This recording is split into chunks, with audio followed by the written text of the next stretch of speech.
and thank you for the opportunity to appear before you today. We look forward to answering your questions.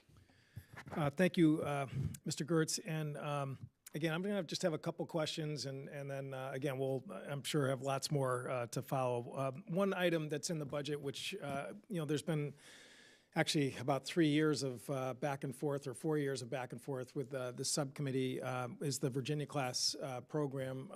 Last year, again, we put out a mark, and there was a floor debate in terms of boosting the production to 3 Virginia class a year, and that was unsuccessful. The department opposed that at the time. It was about 8 or 9 months ago. The budget that came over this year, I think a number of us are pleased to see that it actually included funding for a 3rd submarine in the 2020 budget.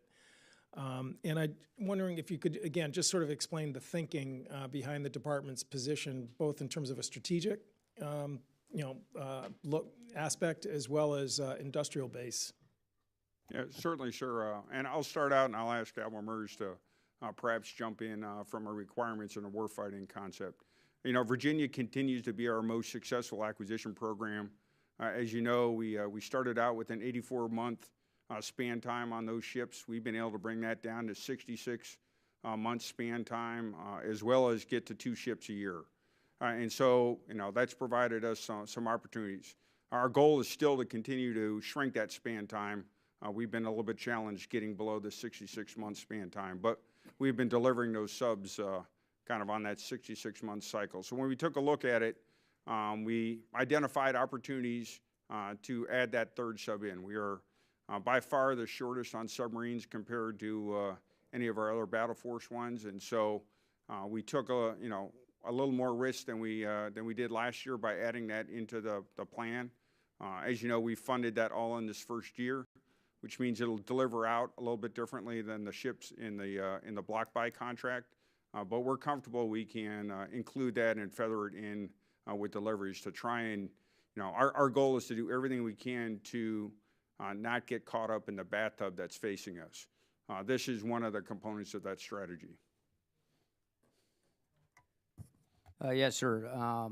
The Virginia class program, matter of fact, the entire submarine production program is also a great example of what happens when you walk away from your acquisition profiles like we did in the 90s. So we have been fighting very hard to get that program back on track. And no matter what we do, even with a 3rd submarine in 2020, it is still going to be the furthest away from its validated requirement for the next 20 years.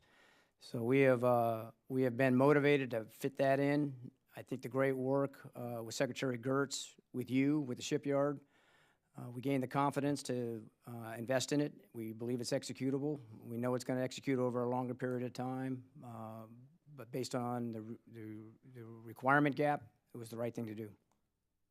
And just to touch on the requirement gap, again, the force structure assessment that came out at the end of 2016, can you just state for the record what the requirement that was identified? Yes, sir. The requirement was 66 submarines from the force structure assessment, and that was up 13 submarines from the prior assessment. And the fleet today is roughly at around 50 or 51, is that right? 51, yes, sir. Right.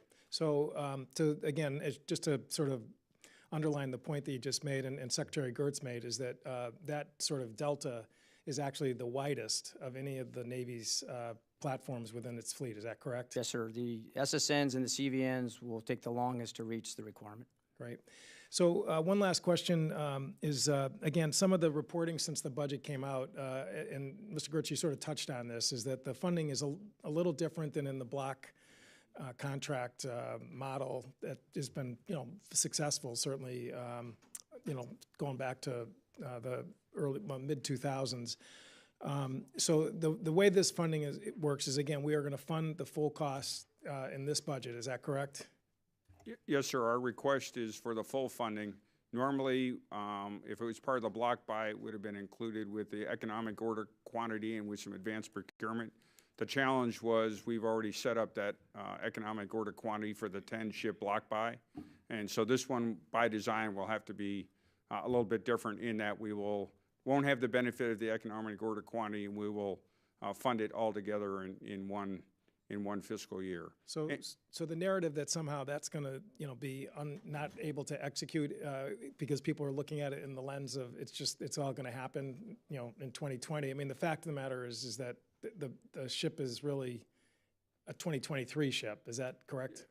Yes, sir. From if you were to compare it that way, again, it will be different by design because we don't have the normal economic order quantity and advanced procurement.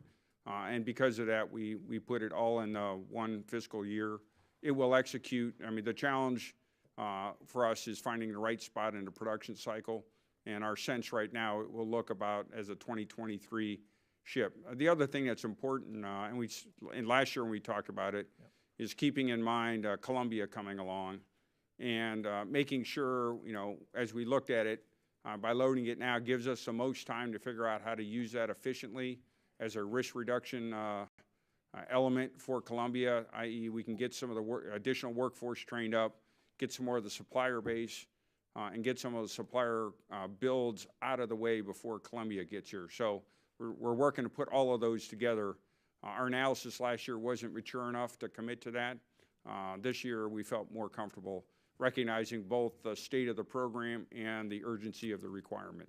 And Admiral Mers, you're comfortable again with the industrial base capacity? Yes, sir. Great, thank you. With that, I'll yield to the ranking member, Mr. Whitman. Thank you, Mr. Chairman. I want to thank the witnesses for joining us today. Secretary Gertz, I want to begin with